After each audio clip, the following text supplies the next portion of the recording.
Let's talk to Peter Hitchens, who's here as a part of the growth sector, I dare say, being in Oxford, because you're going to have the benefit, Peter, very good morning to you, of a new railway line, apparently.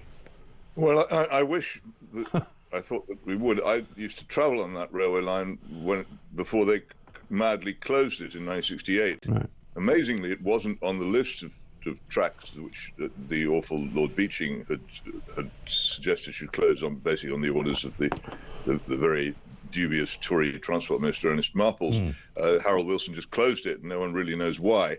And it's particularly disastrous because it was a very rare thing in Britain, a railway line which ran from east to west rather than from north to south, which connected all the main lines out of London, and also had outside Oxford a special bypass for freight to travel east to west across the country, which was also gratuitously and stupidly closed. You have to wonder whether the Ministry of Transport at the time was actually the Ministry for Roads and trying to shut down what had up till then been a very effective railway network.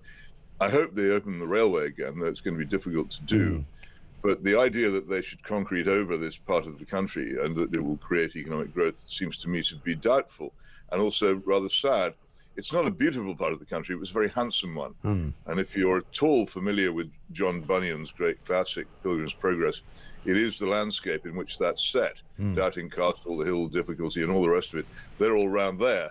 And that's where Bunyan used to walk, and where the whole idea came into his head. And I think people should remember that as they rejoice over building more and more box homes all over that rather, as I say, secluded and peaceful region, which I used to bicycle across. I used to do an annual bike ride from Oxford to Cambridge and become rather familiar with it. But I don't believe myself that this is the way to growth, and I don't think that it will create the sort of economic growth this country desperately needs, of reindustrialization, of people having proper jobs, making a real thing, which they sell to their fellow citizens.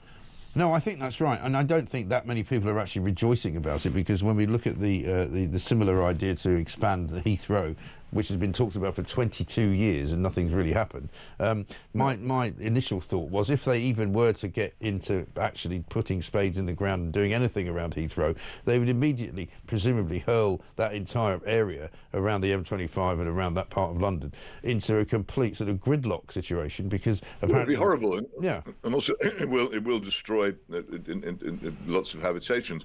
And I keep asking people, why is it exactly that having an extra runway at Heathrow is considered so beneficial for the country? I don't see what...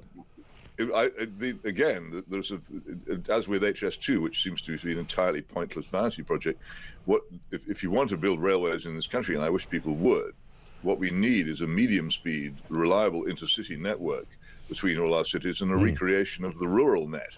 Which was so important. So many quite major market towns in this country are no longer connected to the railway network, which forces people to rely on cars in a way which is very damaging both to the environment and to their health and to the countryside as a whole. That should be fixed. We made a grave mistake in the 1960s, shutting down that railway network, and we could put it back with the sort of money we're now proposing to spend on basically these vanity projects for which people wish to be remembered. I think that they want monuments. I think is often the case when vast, grand projects are suggested.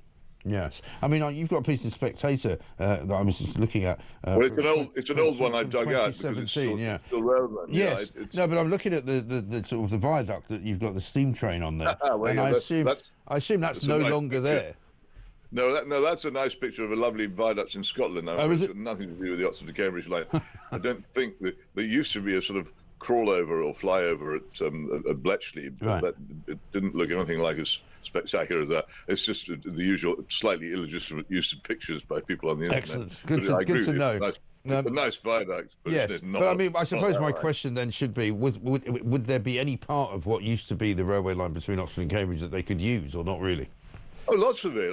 Again, when I first started bicycling along it, parts of it still ran. They used to run an extraordinary thing, a Christmas special from Oxford to Milton Keynes for shoppers until privatisation. After privatisation, it began to decay.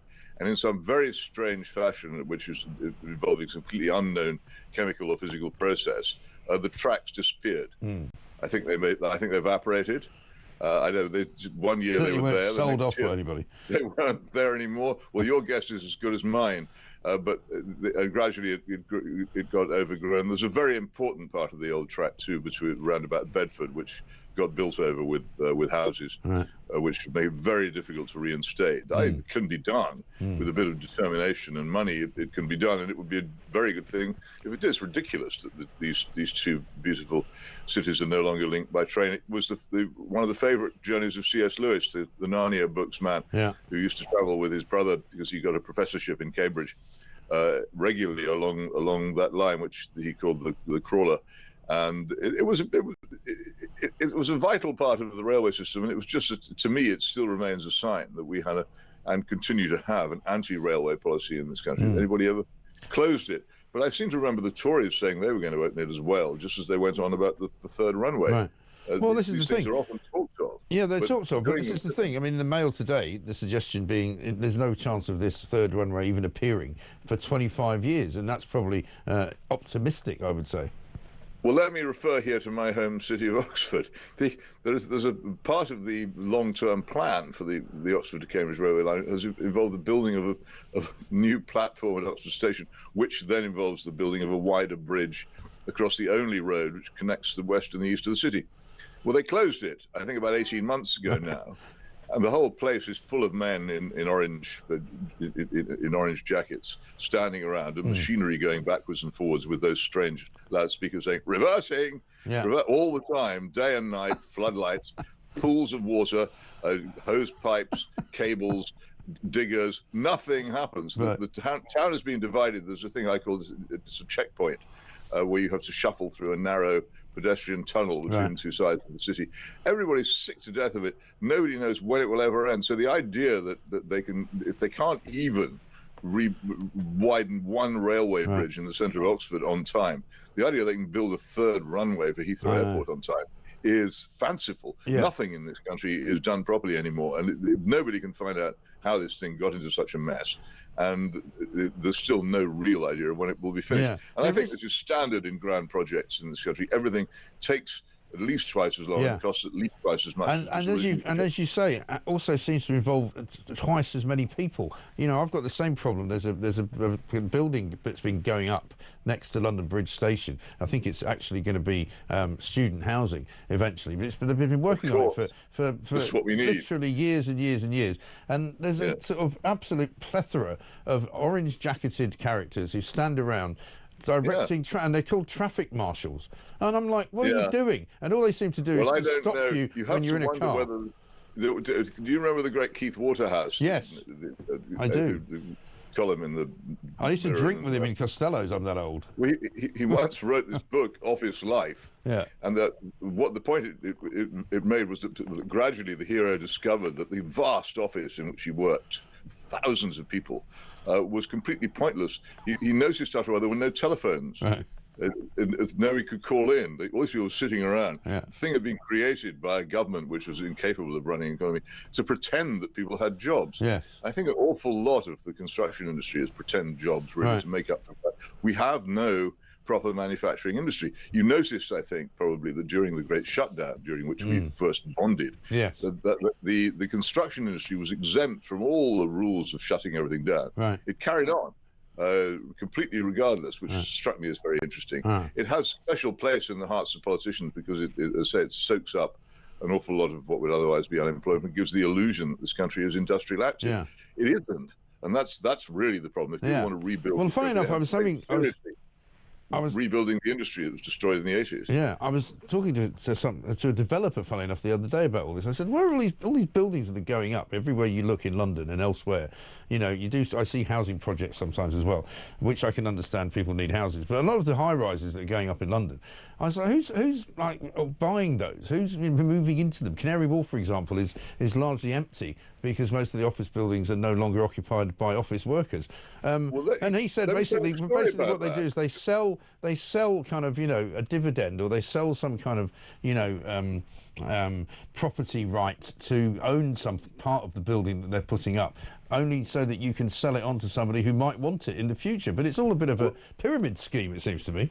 Well, it's worse than that. Let me tell you a story about this. Somebody I know was trying to find someone to live in London, and contacted an estate agent in some part of South London, where a large number of these new blocks have been built, and was being shown around one of the flats, and said to the agent, "What do you think? Do you think this would be a good place to bring up a family?" Yeah. And the agent looked at him and said, "Are you crazy? Nobody lives here. These places are not built for people to live in. They're purely assets for investment purposes. Right. If you move in here, you'll have no neighbours." Right. And that's the thing. You look at those blocks, and that's the way it looks to me. Yeah, because there aren't people. There aren't people in them. There's an entire building that went up next to our office here, built by the same sort of architect, and it looks very similar to our office building, but it's been finished and completed for at least the time that I've been working here, which is a good 4 or 5 years, and there's not one flat occupied. Not one of them has got anybody in it.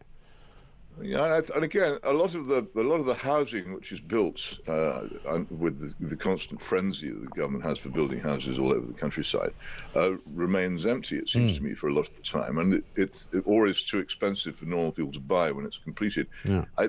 The idea that we will get ourselves out of economic trouble by building lots of houses and destroying large parts of our countryside forever, because you can't get it back once it's been built over, again, seems to me to be wholly fanciful and gravely mistaken. And this pressure on people, you mustn't oppose the destruction of this woodland.